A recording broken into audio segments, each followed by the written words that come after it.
السلام علیکم، میرا نام مغفور احمد ہے۔ حضرت امام حسن اور حضرت امام حسین میں سے بڑا کون تھا، اور کیا حضرت امام حسن بھی خلیفہ بنے تھے؟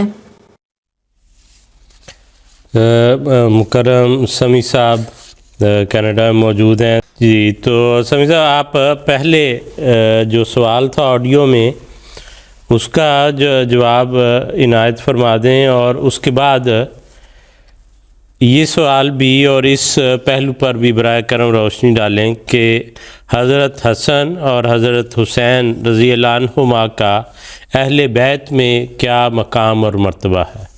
جی، جزاک اللہ وسیم صاحب۔ ابھی جیسے عادی صاحب نے بتایا ہے کہ عمر میں تو حضرت حسن بڑے تھے، 3 ہجری میں حضرت حسن پیدا ہوئے اور 4 ہجری میں حضرت حسین پیدا ہوئے، اس لیے عمر کے لحاظ سے تو حضرت حسن بڑے تھے۔ اب آگے ان کے درجے اور مقام اس کا فیصلہ کرنا تو اللہ تعالیٰ کا کام ہے، ہمارے لیے تو دونوں برابر ہیں۔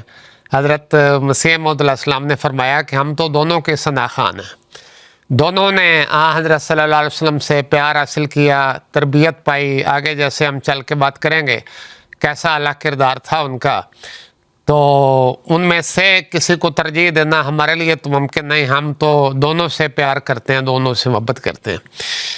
دوسرا سوال جو آپ نے پوچھا ہے کہ اہل بیت کون ہوتے ہیں، تو اہل بیت تو سادہ سی اصطلاح ہے جس کے معنی ہیں گھر والے۔ بیت گھر کو کہتے ہیں اور اہل گھر والے، جیسے اہل مکہ، اہل مدینہ، مدینہ کے رہنے والے، مکہ کے رہنے والے۔ تو اہل بیت سے مراد ہوا گھر والے۔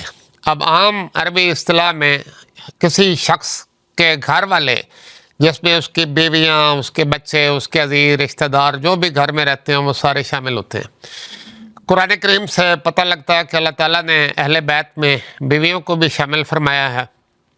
ہمارے شیعہ بھائی اہل بیت میں رسول کریم صلی اللہ علیہ وسلم کی ازواج مطہرات کو شامل نہیں سمجھتے، لیکن ہمارے عقیدے کے مطابق قرآن سے معلوم ہوتا ہے، قرآن نے کئی نبیوں کی بیویوں کا ذکر کر کے فرمایا کہ وہ اہل بیت ہیں۔ تو رسول اللہ کی بیویاں، رسول کریم صلی اللہ علیہ وسلم کی اولاد، بیٹے، بیٹیاں، نواسے، نواسیاں، جو بھی آپ کی اولاد تھی، اور پھر اسی وجہ سے حضرت علی کو آپ کے چچا زاد بھائی بھی تھے، لیکن چونکہ آپ کی بیٹی کے خاوند بھی تھے اس لیے ہم ان کو بھی اہل بیت میں شمار کرتے ہیں۔ یہ سارے کا سارا ایک مقدس گھرانہ ہے جس کے متعلق خود رسول کریم صلی اللہ علیہ وسلم نے فرمایا ہے کہ ہم وہ اہل بیت ہیں جن کے لیے اللہ تعالیٰ نے دنیا کی بجائے آخرت کو پسند کر لیا ہے۔ یہ ابن ماجہ کی حدیث ہے۔ تو حضرت صلی اللہ علیہ وسلم کا سارا گھرانہ نہ صرف ظاہری لحاظ سے آپ کا اہل تھا، رشتہ داری کے لحاظ سے، بلکہ روحانی لحاظ سے بھی آپ کا اہل بیت تھا، کیونکہ قرآن کریم سے یہ بھی معلوم ہوتا ہے کہ سچا اہل بیت وہی ہے جو روحانی طور پر بھی اہل بیت ہو۔ حضرت نوح علیہ السلام نے جب اپنے بیٹے کے متعلق خدا سے عرض کیا کہ اللہ اس کو بچا لے، وہ طوفان میں غرق نہ ہو جائے، تو اللہ تعالیٰ نے فرمایا کہ وہ تیرے اہل بیت میں شامل نہیں ہے۔ انہو لیس من اہلک انہو عمل غیر صالح، وہ تجھ پر ایمان نہیں لایا، اس کے اعمال اس قابل نہیں ہیں کہ تیرے اہل بیت میں شمار کیا جائے۔ اور ہم نے جو وعدہ حضرت نوح علیہ السلام اللہ تعالیٰ کہتا ہے کہ جو نوح سے کیا تھا وہ تو اہل بیت کے متعلق تھا۔ تو رسول کریم صلی اللہ علیہ وسلم کے سارے اہل بیت جو ظاہری تھے، اللہ کے فضل سے وہ روحانی طور پر بھی اہل بیت تھے، اور سب نے ایک نہایت اعلیٰ درجہ کا نمونہ دکھایا۔ اب یہ بات کہ حسن اور حسین کا خاص مرتبہ کیا ہے، ایک حصہ تو عادی صاحب نے بیان فرما دیا ہے۔ ان کا خاص مرتبہ یہی ہے کہ رسول کریم صلی اللہ علیہ وسلم کے 4 بیٹے تھے، یا بعض روایتوں کے مطابق 11 بیٹے تھے، وہ سارے کے سارے آپ کی زندگی میں فوت ہو گئے۔ آپ کی 4 بیٹیاں تھیں، 3 بیٹیاں آپ کی زندگی میں فوت ہو گئی تھیں۔ حضرت فاطمہ زندہ رہیں، آپ کے وفات کے 6 ماہ بعد ان کی وفات ہوئی، اس لیے آپ کا بہت سارا پیار حضرت فاطمہ نے حاصل کیا۔ اور رسول کریم صلی اللہ علیہ وسلم کی جو نسل تھی، بیٹوں میں سے تو کوئی جوان نہیں ہوا، کسی کی شادی نہیں ہوئی، حضرت فاطمہ کی شادی ہوئی اور انہیں سے آپ کی نسل چلی۔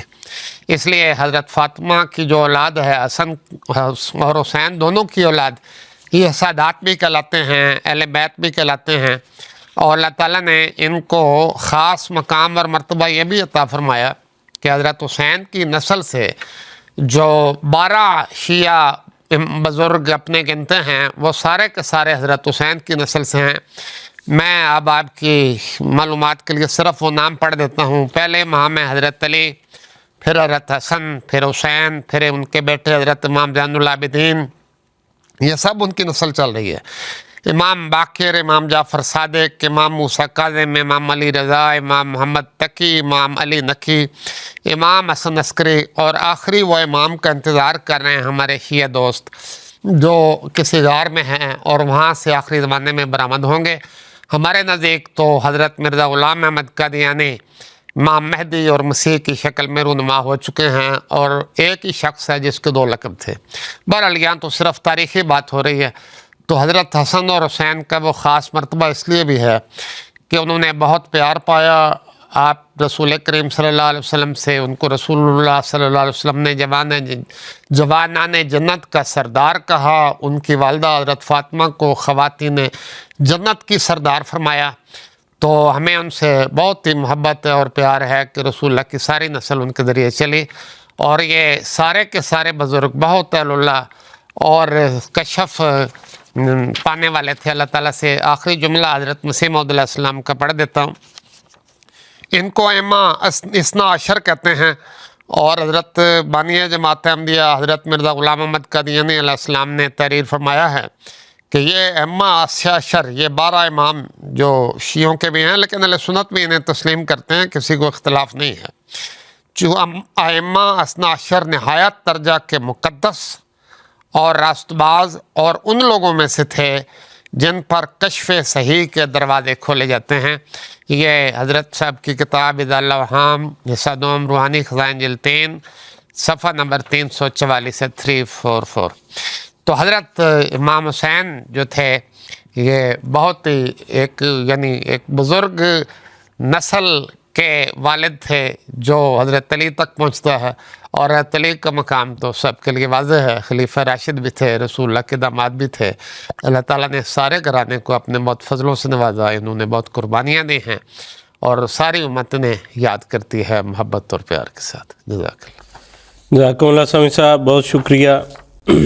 ایک حصہ غالباً سوال میں وہ بچے نے جو پوچھا تھا اس میں یہ بھی تھا، اور اس کے متعلق حضرت مسیح علیہ السلام کا ایک اقتباس ہے، وہ میں پیش کر دیتا ہوں کہ کیا حضرت امام حسن رضی اللہ تعالیٰ عنہ بھی خلیفہ بنے تھے؟ سیدنا حضرت اقدس مسیح موعود علیہ السلام نے یہ فرمایا ہے کہ حضرت علی کے وقت میں اندرونی فتنے ضرور تھے، ایک طرف معاویہ تھے اور دوسری طرف علی رضی اللہ عنہ، اور ان فتنوں کے باعث مسلمانوں کے خون بہے۔ 6 سال کے اندر اسلام کے لیے کوئی کارروائی نہیں ہوئی۔ اسلام کے لیے تو عثمان رضی اللہ تعالیٰ عنہ تک ہی ساری کارروائیاں ختم ہو گئیں، پھر تو خانہ جنگی شروع ہو گئی۔ حضرت حسن رضی اللہ تعالیٰ عنہ نے میری دانست میں حضرت مسیح موعود علیہ السلام فرماتے ہیں کہ بہت اچھا کام کیا کہ خلافت سے الگ ہو گئے، پہلے ہی ہزاروں خون ہو چکے تھے، انہوں نے پسند نہ کیا کہ اور خون ہوں، اس لیے معاویہ سے گزارا لے لیا۔ چونکہ حضرت حسن کے اس فعل سے شیعہ پر زد ہوتی ہے، اس لیے امام حسن پر پورے راضی نہیں ہوتے یا ہوئے۔ ہم تو دونوں کے ثناخواں ہیں۔ اصلی بات یہ ہے کہ ہر شخص کے جدا جدا قوا معلوم ہوتے ہیں۔ حضرت امام حسن رضی اللہ عنہ نے پسند نہ کیا کہ مسلمانوں میں خانہ جنگی بڑھے اور خون ہوں، انہوں نے امن پسندی کو مد نظر رکھا، اور حضرت امام حسین رضی اللہ عنہ نے پسند نہ کیا کہ فاسق فاجر کے ہاتھ پر بیعت کروں، کیونکہ اس سے دین میں خرابی ہوتی ہے۔ دونوں کی نیت نیک تھی، انما الاعمال بالنیات۔ یہ الگ امر ہے کہ یزید کے ہاتھ سے بھی اسلامی ترقی ہوئی، یہ خدا تعالیٰ کا فضل ہے، وہ چاہے تو فاسق کے ہاتھ سے بھی ترقی ہو جاتی ہے۔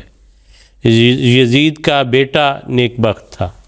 ملفوظات جلد 4 میں حضرت مسیح موعود علیہ السلام کا یہ بیان درج ہے۔